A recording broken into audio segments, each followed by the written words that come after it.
on the Other Side special report. We're talking about the DNI report that came before Congress last week.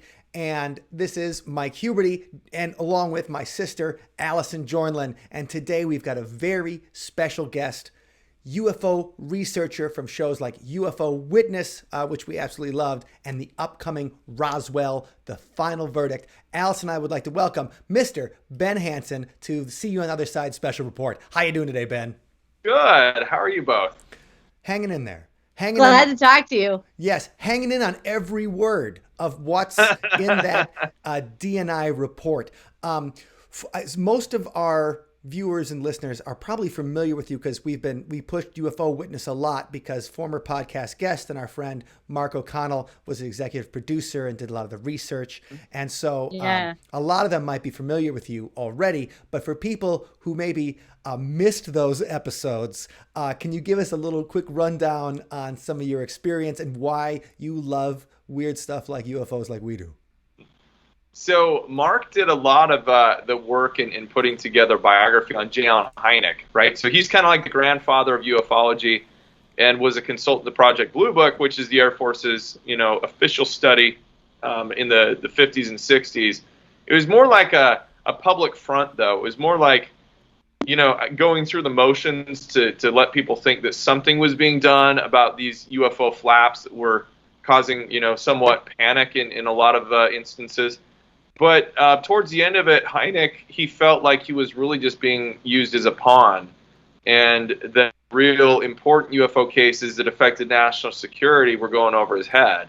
So it's really cool to dive into this because Mark helped us access some of these files that were personal records from Hynek. He went on to form his own UFO group, CUFOS, and his own papers, right? And so that added a lot of color and detail to these UFO stories, which we investigate in the series and then compare them to modern day sightings.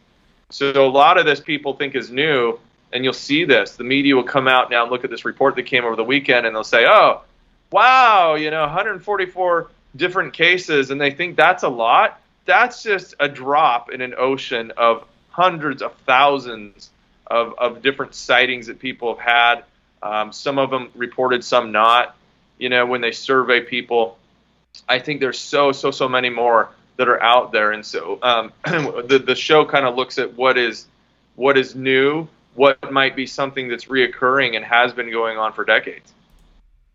Let me jump in. I wanted to ask, what do you think the role of history is in helping us understand the current DNI report?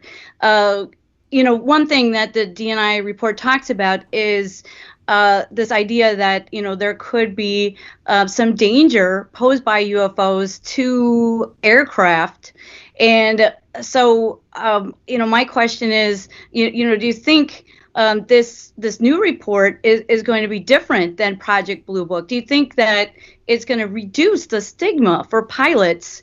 Whereas, like in 1966, for example, Frank Edwards was writing the book Flying Saucers Serious Business because of the danger of collision with UAPs. And, this current report talks about 11 near misses between naval aircraft and UAPs.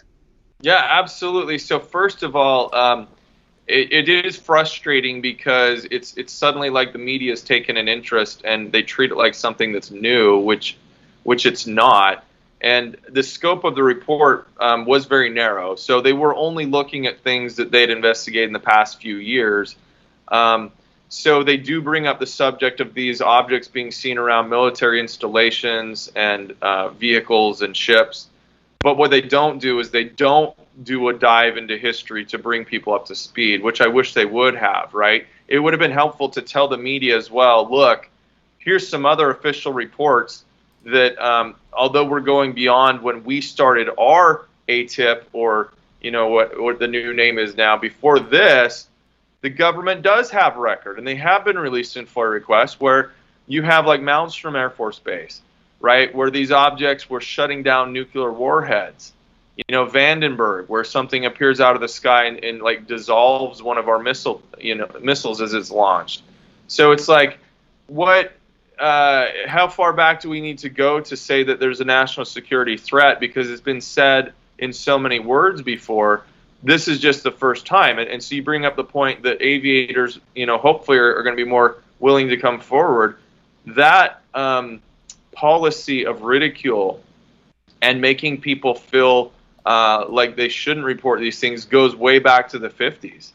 That was recommended in the CIA Brookings Institute, the Robertson panel, right? And they said, look, there's panic, and we're going to use the government and in the investigations to make people feel stupid for reporting.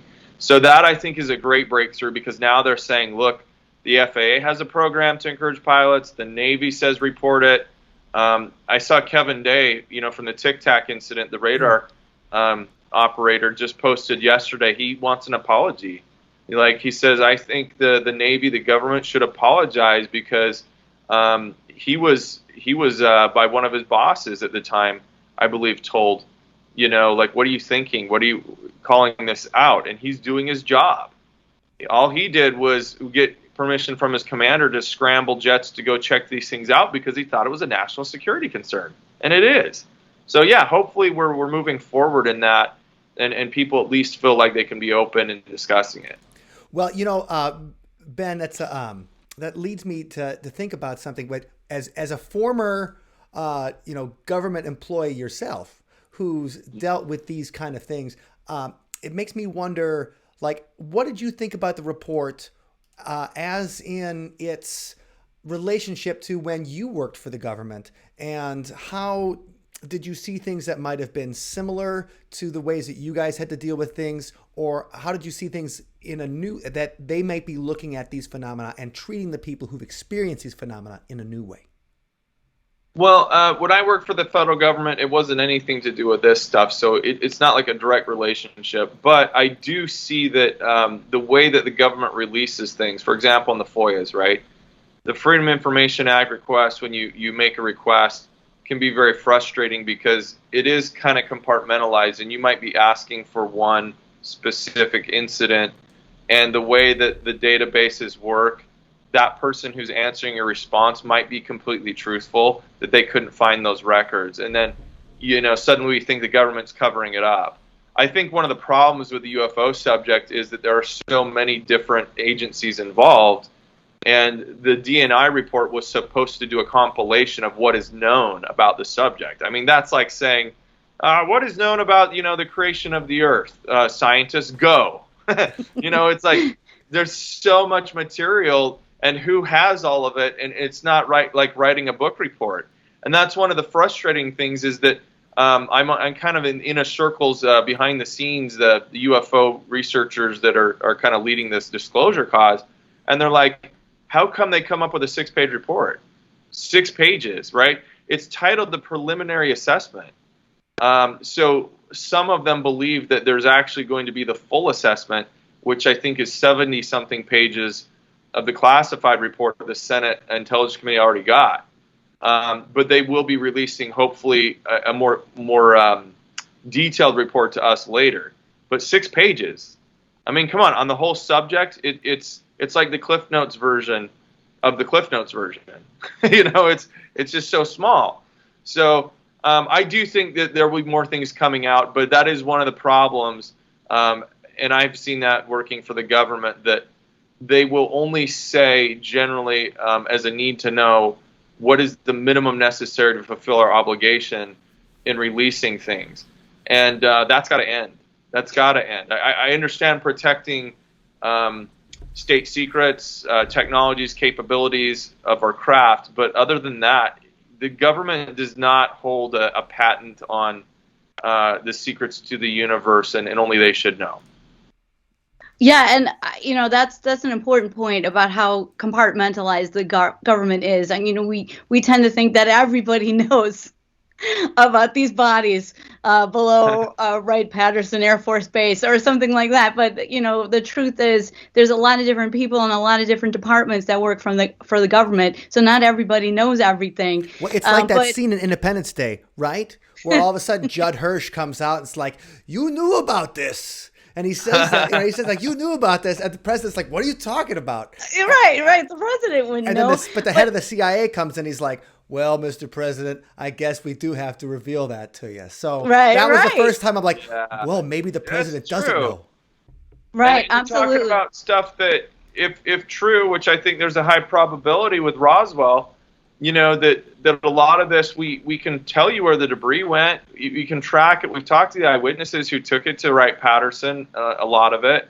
I can point you to very credible war heroes who said that they saw the wreckage and handled it and saw a live body at Wright-Patterson the following summer or spring, right? So there's really good, I guess you could say, not just anecdotal, but eyewitness testimony that these things happened, yet we're decades away from that now. And I do think that the public affairs offices, those answering the FOIA requests, putting together reports, they probably are being pretty honest when they go search for the information because they don't have a need to know. I mean, that's how segmented it is now, the secret keepers, if there are any, that I don't think they just keep it in one room and they're like, okay, open the room up. Let's let people go in and do their report. I want to go in that room. Yeah, it's that room with the lost ark in it. We know that room. But another question for you regarding secret keepers. In UFO Witness, you talked a lot about your family's history in government work, most notably your grandfather and his possible involvement in classified projects. Can you speak to that a little bit? And also maybe tell us about what you think your grandfather would think of the DNI report?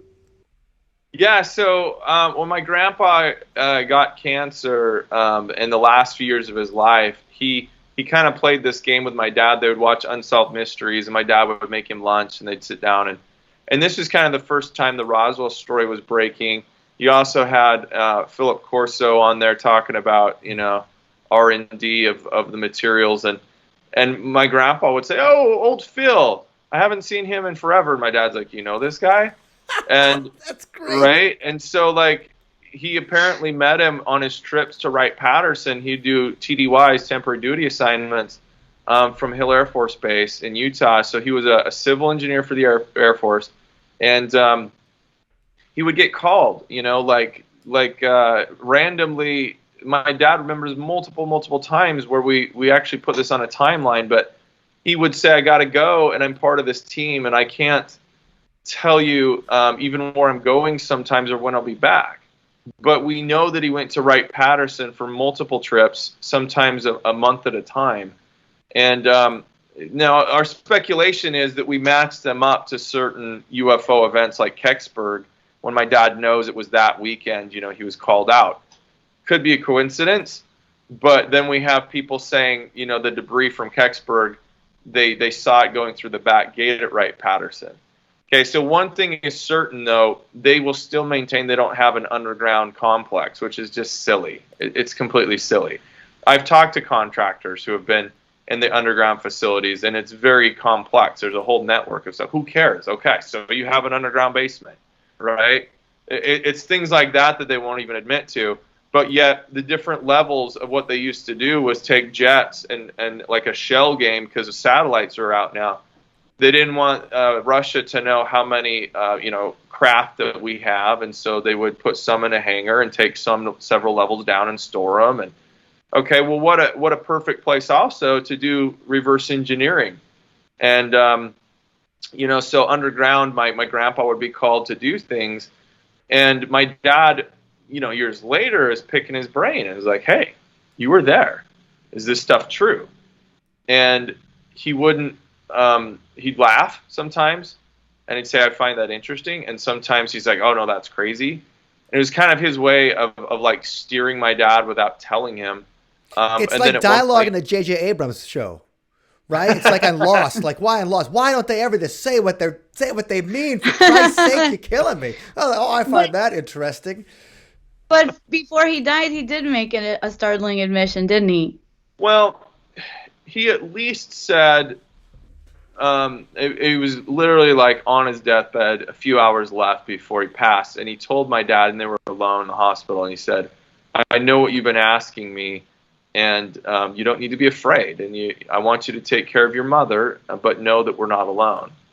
And it was as much as I felt like he could tell him, and my dad understood the context of what he was saying. It was, we're not alone in the universe.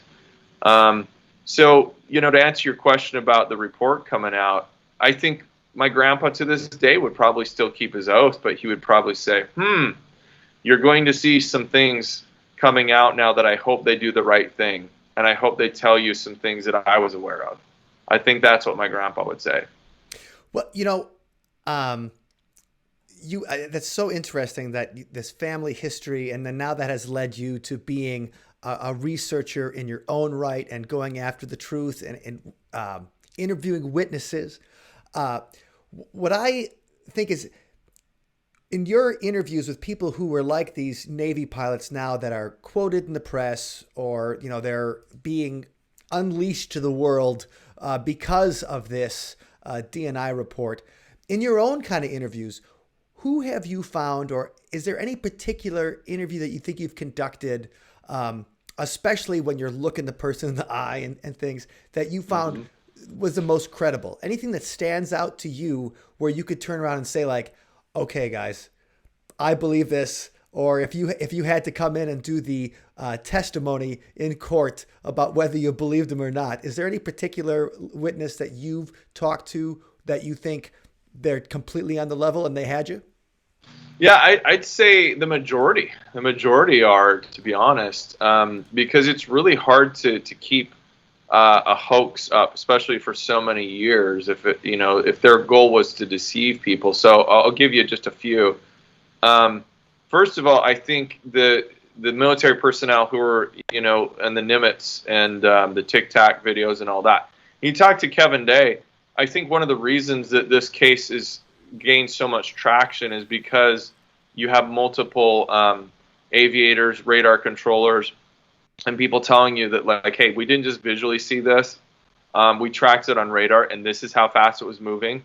And so then the government officially acknowledges that the incident happened and that the video is theirs. That's huge.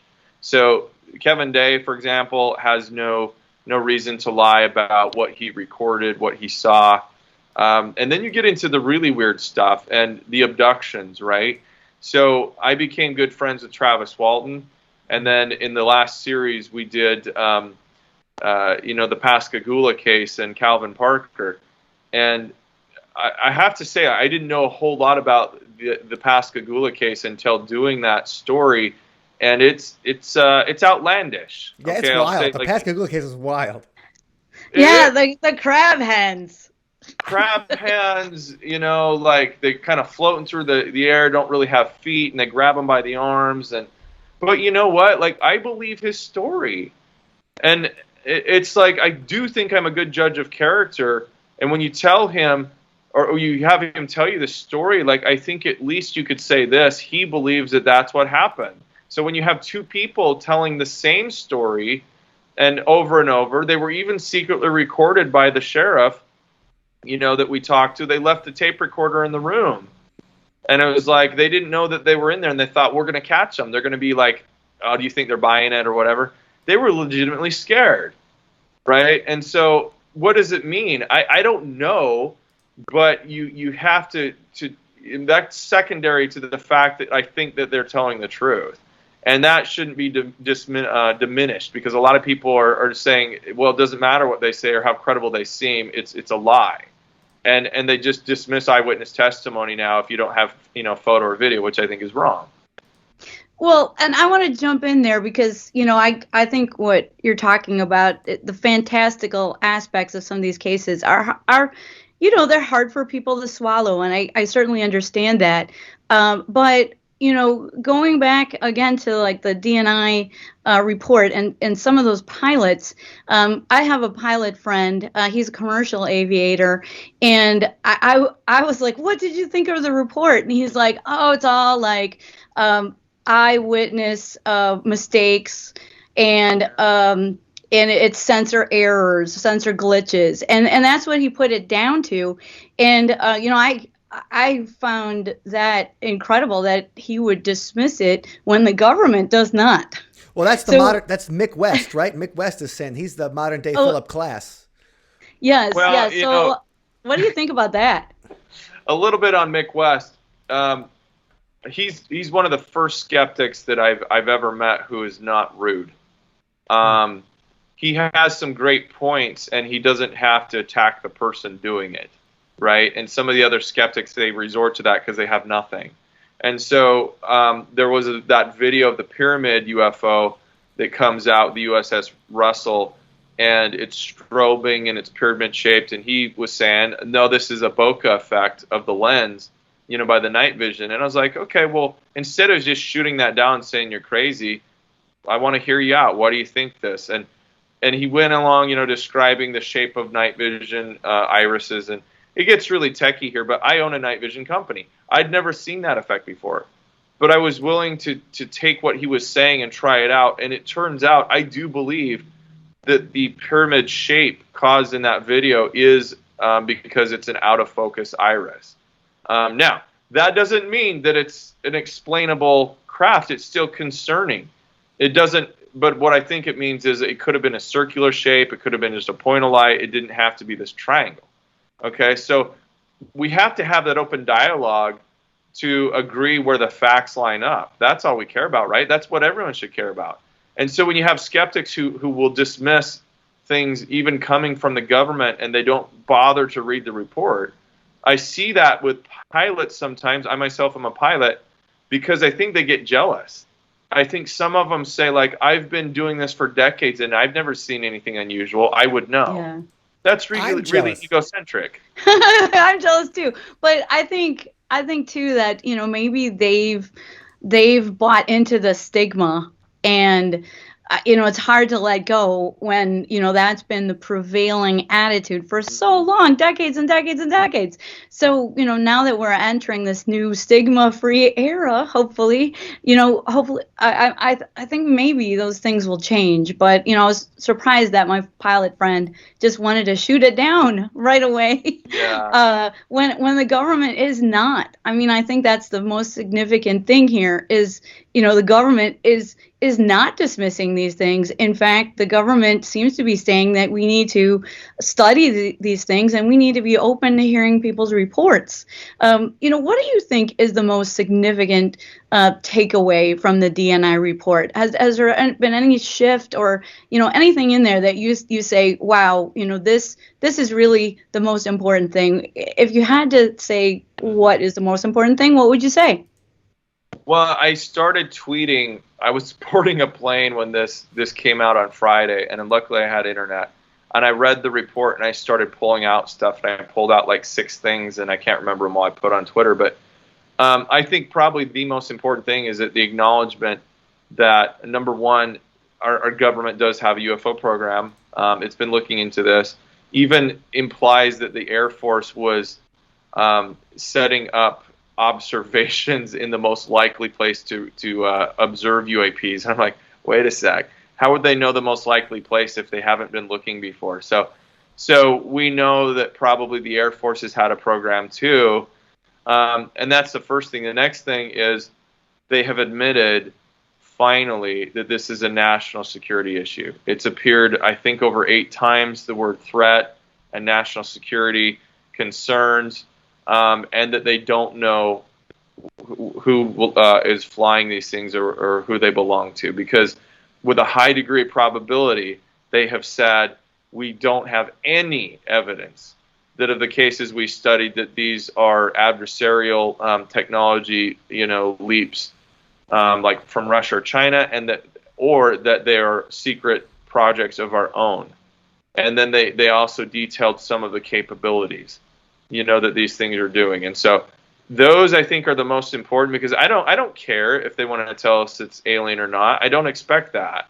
That's, just from a national security standpoint, they've told us we have a problem. We have a problem, and we don't know where these belong, and it's worth studying, and that's a huge step. Now, what would you say to people who think that the UAP report was kind of released?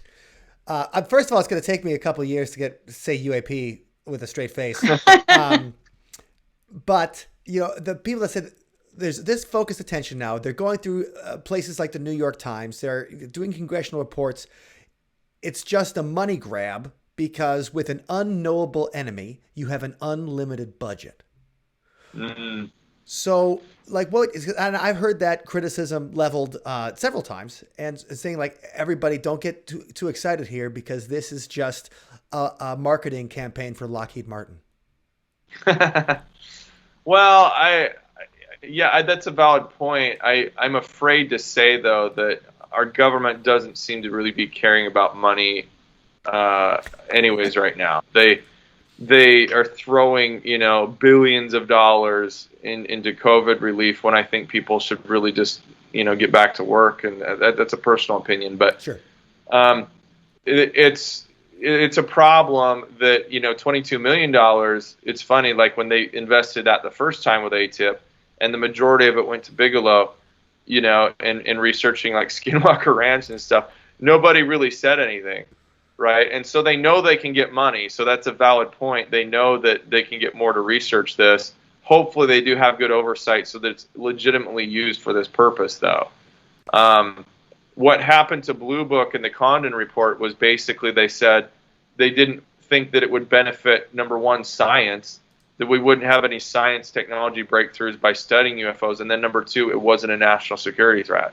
So you see what's changed here is they've now said, yeah, it is a national security threat, and hopefully they'll come around and say, yeah, and it's scientifically worthy of studying.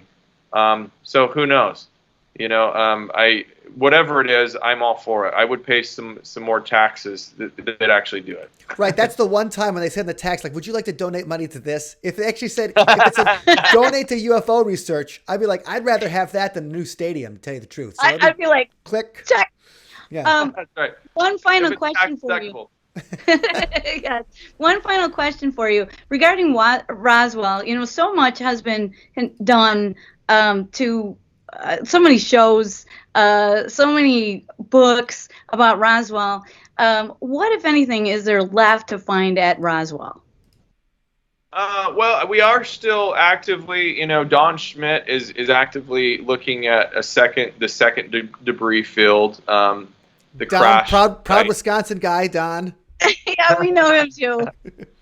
So, I've been invited to go out on some digs. Unfortunately, the main debris field that we were investigating has been bought by a new cattle company, and they have not been open to us doing any investigating out there. I don't know that we could have found much more anyways, but we would still go out and go, metal detecting and looking for any trace evidence. So there's a couple places left like that. I think most of the witnesses are all gone. I don't know how much further we can get there. I think what we really need is to get official answers and the official reports that may still exist somewhere, although they said that the Roswell files were burned. We do have, from